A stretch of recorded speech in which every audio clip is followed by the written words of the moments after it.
اللهم صل على محمد وعلى آل محمد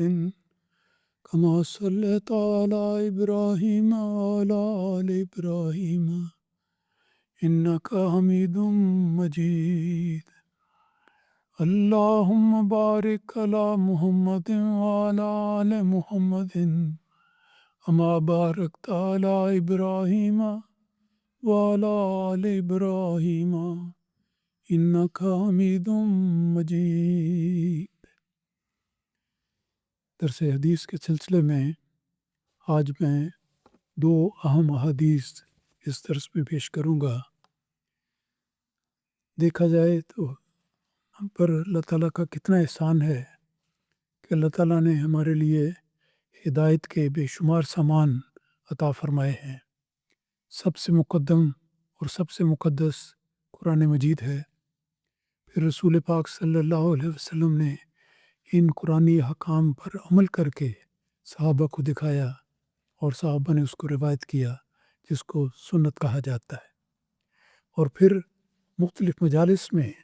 مختلف مواقع پر رسول اکرم صلی اللہ علیہ وسلم نے جو اقوال بیان فرمائے یا جس رنگ میں نصائی فرمائی یا قرآنی تعلیمات کی تشریح فرمائی،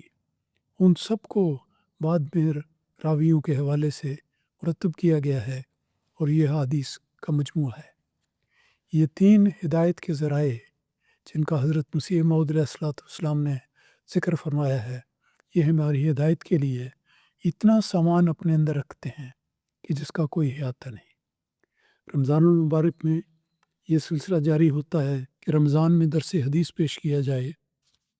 اس کو جاری رکھتے ہوئے میں ایک قدر تفصیلی حدیث بیان کرتا ہوں۔ حضرت انس بن مالک رضی اللہ تعالیٰ عنہ بیان کرتے ہیں کہ تین شخص نبی اکرم صلی اللہ علیہ وسلم کی ازواج کے گھروں پر آئے اور انہوں نے آ کر نبی اکرم صلی اللہ علیہ وسلم کی عبادات کے طریق کے بارے میں سوالات کیے، کچھ معلومات حاصل کی۔ تو آپ کی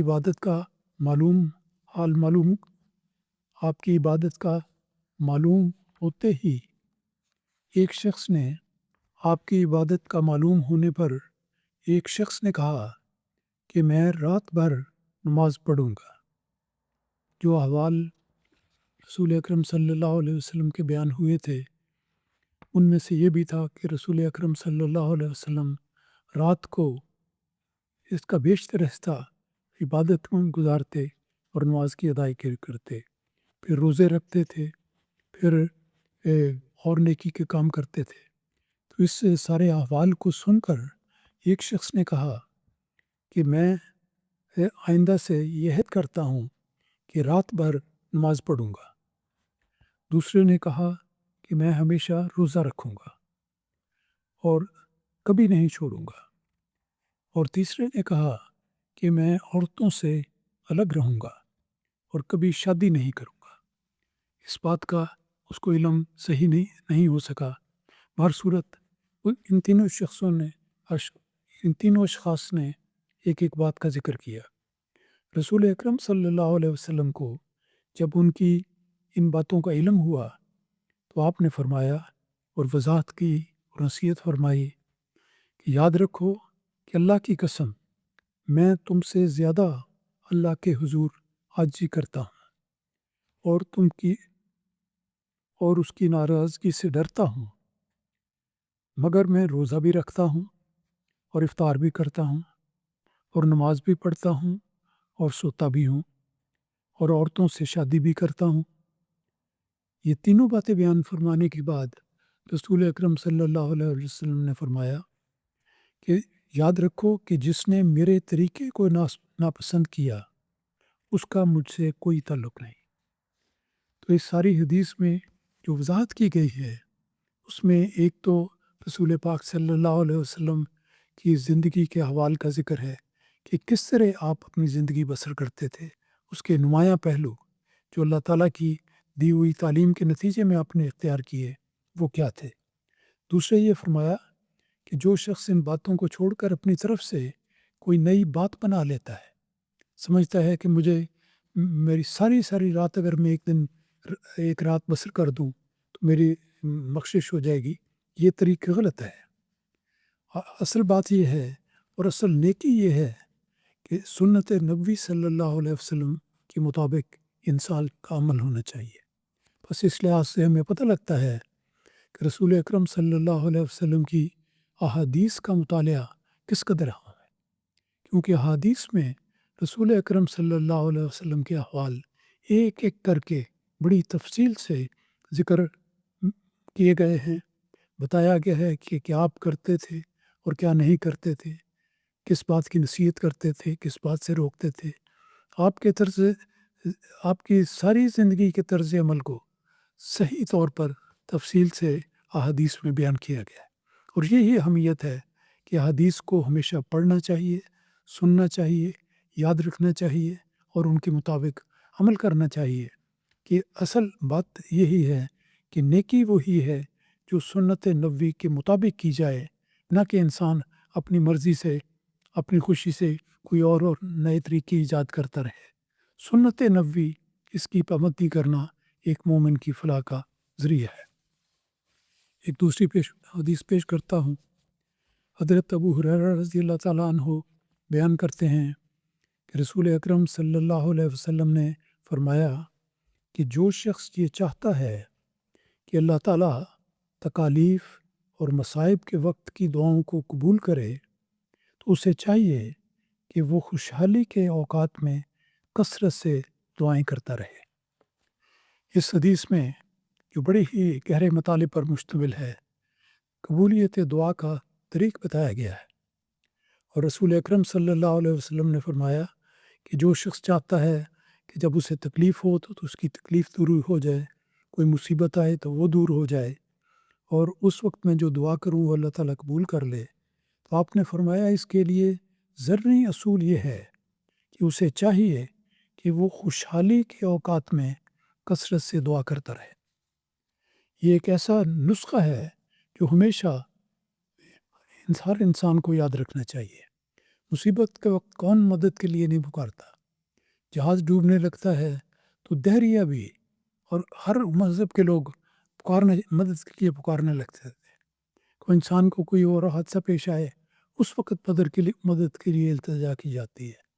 لیکن رسول پاک صلی اللہ علیہ وسلم نے فرمایا کہ عقل مند انسان، سچا مومن اور حقیقی انسان وہ ہے کہ جو خوشحالی کے اوقات میں کثرت سے دعا کرے، اور یہ ایک ایسی انسانی کمزوری کی طرف توجہ دلائی گئی ہے کہ عموماً کہہ سکتے ہیں کہ انسان ہمیشہ کچھ اس طرح واقعہ ہوا ہے کہ جب ضرورت ہو تو خدا کو پکارتا ہے، جب بیمار ہو تو شفا یابی کی دعا کرتا ہے، جب کسی مصیبت میں پڑا ہو تو کہتا ہے خدایا میری مدد کر، مجھے اس مصیبت سے نکال۔ لیکن جب خوشحالی کا وقت آتا ہے تو انسان اپنی خوشیوں میں اور باتوں میں اس طرح مصروف ہو جاتا ہے کہ گویا کوئی خدا ہے ہی نہیں، یا گویا اس نے خدا کو کبھی پکارا ہی نہیں۔ تو رسول اکرم صلی اللہ علیہ وسلم نے کس عمدگی کے ساتھ اور کس خوبی کے ساتھ انسانی نفس پر ہاتھ رکھتے ہوئے یہ نصیحت فرمائی ہے کہ جس شخص کو یہ تمنا ہو کہ اس کی دعائیں قبول کری جائیں، اور یہاں ذرا ٹھہر کے سوچیں، ہم میں سے کون ہے جس کی یہ تمنا نہیں؟ یہ دنیا میں کون سا ایسا مومن ہو سکتا ہے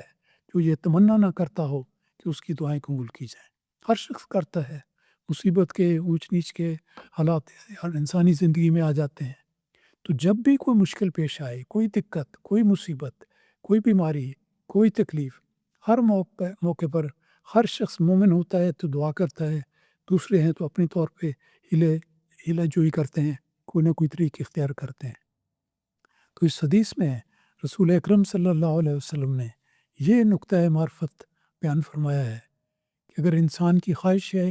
کہ مشکل کے وقت خدا اس کی دعاؤں کو سنے، تو اس کا حل یہ ہے کہ جب اللہ تعالیٰ اسے فراخی دے، مجھے خوشی دے، اسے صحت دے، اسے خوشحالی نصیب ہو،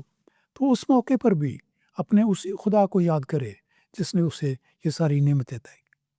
جو انسان ہر موقع پر، ہر خوشی میں اور ہر مشکل کے وقت میں اور یاد رکھتا ہے، اور خاص طور پر خوشی کے موقع پر بھولنے کا امکان زیادہ ہوتا ہے، انسان اپنی خوشی میں مگن اللہ تعالیٰ کی ذات کو بھول جاتا ہے اور اللہ تعالیٰ کی طرف توجہ نہیں کرتا۔ تو یہ ایک ذرعی نصیحت ہے قبولیت دعا کے لیے کہ رسول پاک صلی اللہ علیہ وسلم نے فرمایا کہ جو شخص چاہتا ہے